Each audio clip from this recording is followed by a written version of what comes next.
বলুন কোন ফ্লেভারের কেক লাগবে? না, ফ্লেভার চুজ করার আগে আমার জানতে হবে যে আপনি কেকটা কার জন্য নিচ্ছেন। যদি আপনার বাবার জন্য নেন তাহলে definitely I would suggest my favourite chocolate cake. যদি মার জন্য হয়ে থাকে তাহলে কেকটা যদি আপনার জন্য হয়ে থাকে তাহলে ডেফিনেটলি আমি বলবো red velvet cake, my most favourite. ঠিক আপনার মতো। বলুন কার জন্য লাগছে কেক? শুভ। শুভ? ওকে, শুভ নামটা শুনে মনে হচ্ছে ওর ক্যারামেল কেক খুব পছন্দ হবে। This one is perfect for him. তবে একটা জিনিস স্বীকার করতেই হয়, এত কর্মব্যস্ততার মাঝেও আপনি আপনার ছোট ভাইয়ের জন্য কেক নিতে আসছেন, তার বার্থডে মনে রেখেছেন। Very impressive. ছোট ভাইকে? শুভ?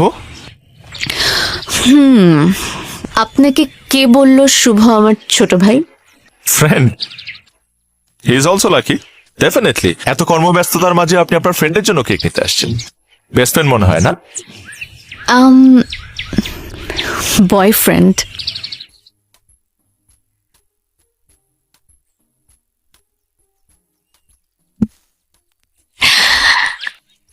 Actually, he's not my friend. He's my boyfriend. হ্যাঁ, আমি জানি বয়ফ্রেন্ড কাদেরকে বলে। বাট আমার মনে হয় শুভ এই কেকটা খুব লাইক করবে, বিকজ কেকটা দেখতে তো খুব সুন্দর। আর actually Shubho is very handsome, very tall, 6 feet, টানা টানা চোখ, মানে he is very good look. আসলে কারো চেহারা কেকের মধ্যে বসাতে আমি পারি না, আমি শুধু নামটাই লিখতে পারি। সো তার ক্যারেক্টারিস্টিক জেনে আমার কোনো লাভ নেই, সেগুলো আমাকে না বললেও চলবে। ওকে, দেখুন নাম ঠিক আছে কিনা।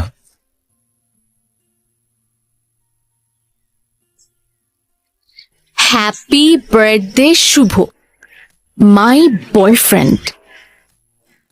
আপনার হ্যান্ডরাইটিং কিন্তু খুবই সুন্দর। হ্যাঁ, ছোটবেলা থেকে টিচাররা আমাকে এটা বলে বলে বড় করেছে, আমি জানি। কিন্তু ছোট একটা মিস্টেক হয়েছে। আবার কি? Spelling mistake? অ্যাকচুয়ালি বয়ফ্রেন্ড না, he is my friend. Oh really? ও আপনার ফ্রেন্ড? তাহলে শুধু শুধু মিথ্যা কথা বললেন কেন? খামাখা আমার সাথে দুষ্টামি করলেন, আর আমিও দুষ্টামি করে পচা ক্রিম দিয়ে ওর নামটা লিখলাম। Just kidding. ভালো ক্রিম। আচ্ছা, শুভর জন্য আমার পক্ষ থেকে একটা birthday gift. So nice of you. Thank you. আমি এটা প্যাক করে দিচ্ছি। ওকে।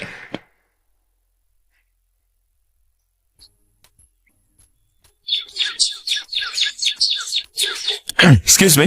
জি।